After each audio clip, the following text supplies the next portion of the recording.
Let me tell you, the new movie, They Will Kill You, feels like it was handcrafted just for me.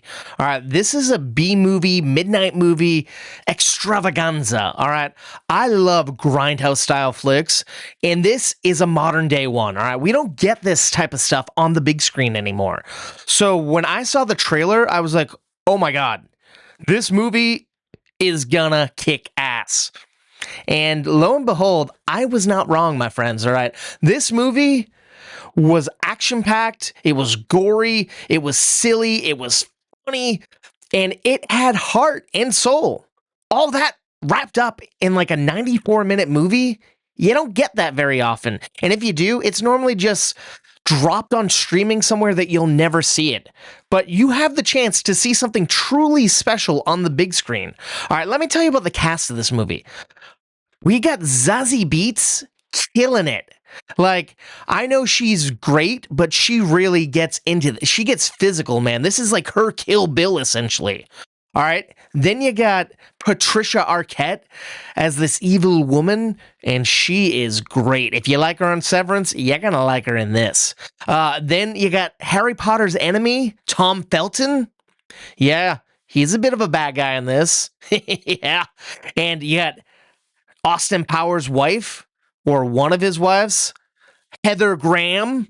Oh boy, she's delightful here. Then you got Mahala. I don't really know who she is, but she was cool. And then there's other folks in here that I've never seen before, but by golly, they are awesome. It feels like everyone's having fun making this movie, and like, I was blown away. All right. The cinematography was gorgeous. The soundtrack was a bit different than I would imagine, but it worked perfectly hand in hand with what was happening on the big screen. And the fight set pieces were extraordinary. Okay. Like, there's some things that I've never seen done before, and I was delighted. There's twists, there's turns. Let me tell you, if you are a little squeamish and you don't like blood, guts, and gore, or maybe you don't want to see a movie where there's a bunch of people having a sad orgy, maybe you might want to sit this one out. But if you're like me and you want to see something messed up and brutal and intense on the big screen, get your ass out to the theater and go and see They Will Kill You, because they don't make movies like this anymore. Like I said before, I truly mean that. Like, this is a one-of-a-kind film. I mean, it's kind of similar to what we have going on with the franchise Ready or Not, because the second one's also in theaters right now, but it's a little different. So let me tell you about the plot. I've spoken this long without telling you the plot, and that's insane. All right, you got a young woman who has this checkered past, but we don't fully know what's going on there. And she ends up starting a maid job at this big swanky New York hotel where she's trapped. Okay. And we find out that she's not really there to be a maid. And I mean, she herself has alternative motives. And by alternative, yeah, I guess that's the word to say, I suppose. But not only that, but the people that hired her are a bunch of Satanists.